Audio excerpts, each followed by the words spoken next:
कथा का नाम काशी शिव महापुराण की कथा रखा गया।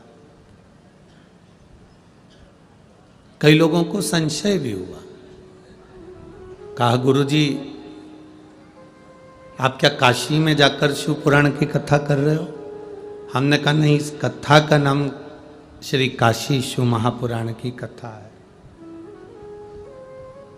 इस कथा का नाम श्री काशी शिव महापुराण की कथा है। तो कहा गुरुजी वाणी में ये कथा हो रही है और इसका नाम काशी शिव पुराण क्यों रखा? हमने कहा कि श्री राजकुमार जी जायसवाल जी के यहाँ उनकी धर्मपत्नी के गर्भ से जो बेटी ने जन्म लिया है, उसने संपूर्ण शिव महापुराण की कथा को सुना और उस बेटी का नाम काशी रखा, इसलिए काशी शिव पुराण की कथा का। आज के ज़माने में बच्चों का जो नाम रखते हैं, बच्चों का जो नामकरण संस्कार किया जाता है, वो ऐसे विचित्र विचित्र नाम रख देते हैं जिन नामों के बल पर मोक्ष का अनुभव ही नहीं है।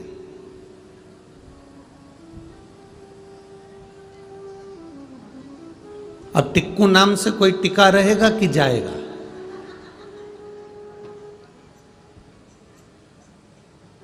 अब कोई पिक्कू नाम रख दे, टिक्कू नाम रख दे, तो इससे क्या मतलब है?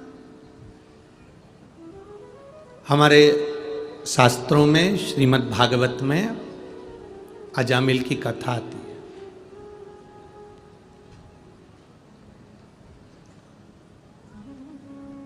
और आप सबने सुन रखी है उसको, ऐसा कोई व्यक्ति नहीं जिसने अजामिल की कथा को नहीं सुना हो या कथा का धारण नहीं करा होगा।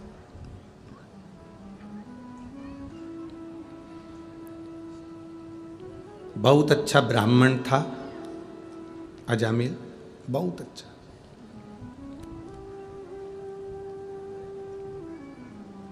कहते हैं इतना भजन करता था वो, इतना नाम स्मरण करता, भजन करता, कीर्तन करता, मंत्र जाप करता, नाम जाप करता, नाम कीर्तन में डूबा रहता। कोई गलत संगत अजामिल की थी ही नहीं।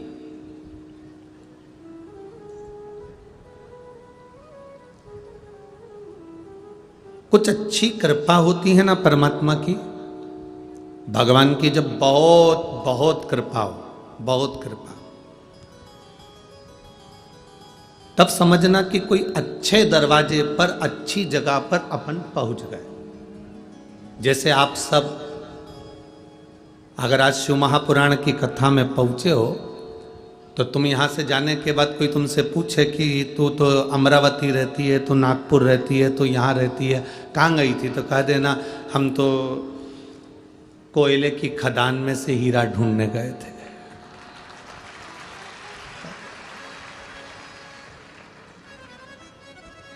अब यहाँ सबसे ज्यादा व्यापार किस चीज का है? यहाँ खदानें हैं कोयले की और कोयला ही कोयला यहाँ निकलता।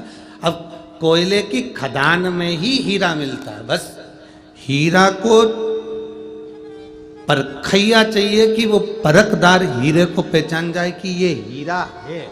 जो नहीं जानता वो हीरे को यूं ही कोयले में ही बेच देता।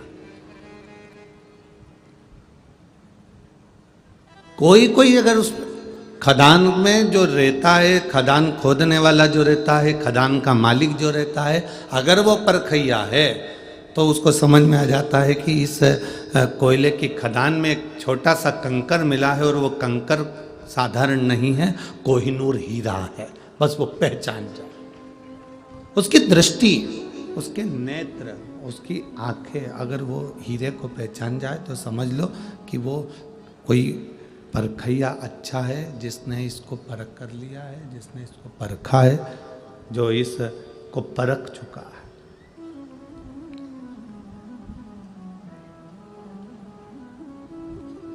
जो परखैया नहीं होता, जिसमें परख नहीं होती, वो कोयले की खदान में हीरा उसके हाथ में अगर आ भी जाता है तो कंकर समझकर वो फेंक देता है। परखैया होगा तो हीरे की कीमत को जानेगा।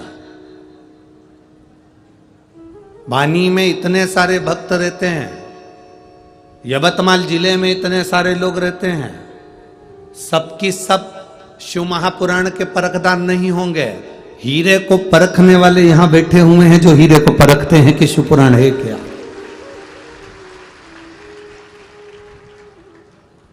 कोई कहेगा गुरुजी 5 किलोमीटर दूर है, कोई कहेगा 10 किलोमीटर दूर है, कोई कहेगा 20 किलोमीटर दूर है, कोई कहेगा पैदल चलना पड़ेगा, कोई कहेगा इतना पैदल चलना पड़ेगा। हम कहते हैं कि जो शंकर जी की शिव पुराण की कथा तक पैदल चल लेता है, फिर उसको बैकुंठ तक पैदल नहीं जाना पड़ता, नंदी पर बैठकर ही जाता है। फिर वो सहज नहीं है, साधारण नहीं है, उसमें कोई सहजता नहीं।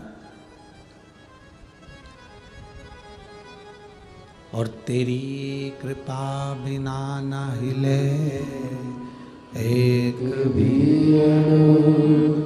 लेते श्वास, तेरी कृपा से तनु तनु। हे गंगाधार मुक्ति द्वार ओंकार तू, भोले ओंकार तू। आयो शरण तिहारी शंभु तार तार तू।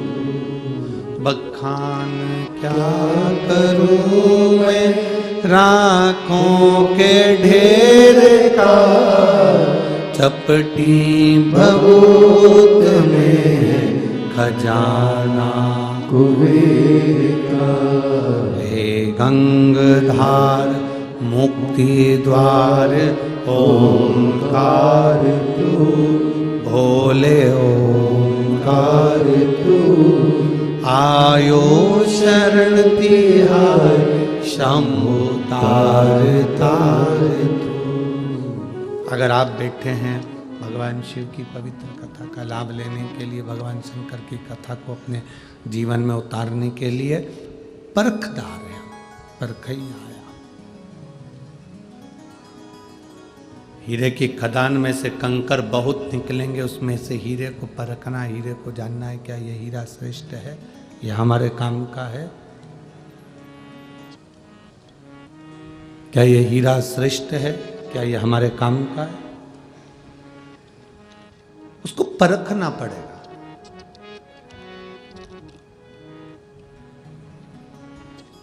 अजामिल भगवान की भक्ति में डूबने वाला था, उसका मन बिना भगवान के लगता ही नहीं था। एक मिनट भी परमात्मा के बिना नहीं रह पाता।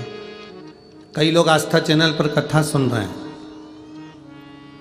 टीवियों पर कथा सुन रहे हैं, मोबाइलों पर कथा सुन रहे हैं, उसमें कई लोग ऐसे बैठे हुए हैं टीवियों के सामने जिनका मन बिना शिव पुराण के एक मिनट भी नहीं रहता। उसमें से आप भी हैं,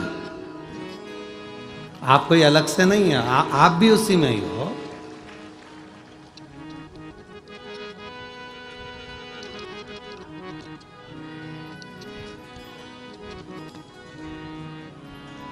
चैनल बदल बदल के ढूंढा करते हो, कौन से चैनल पे आ रहा है, देखना जरा, 1 बज गई, महाराज दिख रहा है क्या? कई लोगों ने पूछ भी लिया, कौन? वो सियोर वाला पागल आ रहा है, देखो जरा, वो बस वो देखो जरा, वो सियोर वाला दिख रहा है क्या? चैनल बदला। अच्छा ईमानदारी से बोलो, तुम रिमोट लेके बैठते हो और चैनल चेंज कर कर कर देखते हो कि सियोर वाला महाराज आ रहा है क्या, कथा आ रही है क्या, शिव पुराण आ रही है क्या, चैनल चेंज कर करके देखते हो। बस मेरा परमात्मा, मेरा भोलेनाथ, मेरा शंभु त्रिकालदर्शी भी ऐसा ही है, वो भी टार्च लेकर तुम्हें ढूंढता रहता है, क्या मेरा भगत यहां रहता है क्या?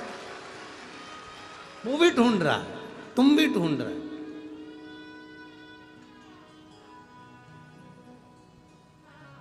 अभी भटिंडा पंजाब में कथा थी, तो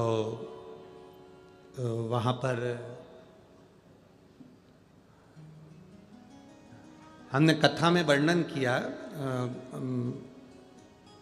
संत शिरोमणि श्री गुरु नानक देव जी का, और वर्णन किया उनके शिष्य बाले का।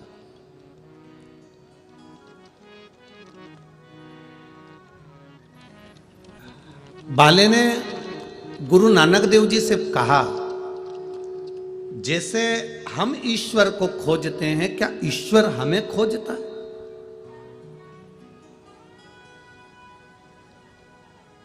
भटिंडा पंजाब की कथा में ये प्रसंग आप लोगों ने टीवी पर सुना होगा। बाले कह रहा है गुरु नानक देव जी से, जैसे हम ईश्वर को ढूंढ रहे हैं, क्या ईश्वर हमको ढूंढ रहा है? गुरु नानक देव जी बाले से कहते हैं कि हमको ईश्वर को ढूंढने में जितना समय लगता है, हम ईश्वर को जितना ढूंढने में समय लगाते हैं, भगवान गुरु नानक देव जी बाले से कहते हैं उससे दुगना समय भगवान को, अपने भक्त को छांटने में लग जाता है। क्या ये मेरा भक्त है? और क्या ये भगवान की अविरल भक्ति को प्रदान करने वाला, भगवत स्मरण करने वाला, भगवत नाम जप करने वाला, भगवान की अविरल भक्ति में डूबने वाला है? उसको छांटना है, उनको उसको बीनना है उनको।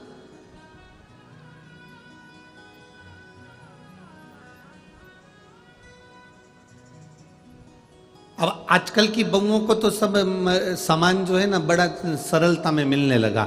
मॉल में जाओ, दुकान पे जाओ, छटा छटाया बिना बिनाया तिल्ली मिल जाती है। तिल, पहले के ज़माने में तो तिल अगर आता था तो यहाँ पर माताएं बुजुर्ग बैठी होंगी, बड़ी बड़ी माताएं बैठी होंगी, और कई बड़ी बड़ी जेठानियाँ और नंदे आदिक आदिक जो बैठी होंगी, उनको मालूम होगा तिल लेकर आओ, फिर उसको बोलो जरा लड्डू बनाने से पहले क्या करना पड़ता है? तिल को पहले धोना पड़ता है, धो के फिर सुखाना पड़ता है, सुखाने के बाद वापिस छांटना पड़ता है, छांटने के बाद फिर उसको वापिस चलनी से चालना पड़ता है, छानने के बाद में फिर लड्डू बनाए जाते हैं। आज के ज़माने में तो तुरंत बाजार से गई बिनी बिनाई तिल्ली आ गई, धोने की जरूरत नहीं, तिल्ली आई, लड्डू मिलाया और निपटा निपटू के।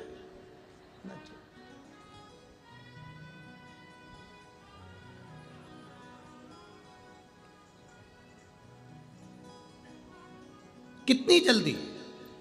अब किसी ने ये कथा किसी ने सुन ली और सुनने के बाद किसी ने कहा गुरु जी आप कहते हो आज के ज़माने में बिल्कुल एकदम क्विकली काम है, चुटकी बजाते से ही काम हो जाए, एक बार बस फोन करो पिज़्ज़ा तुम्हारे सामने है, फोन करा तुम्हारे सामने नाश्ता आ गया, फोन करा तुम्हारे सामने भोजन आ गया, फोन करा तुम्हारे सामने ये आ गया।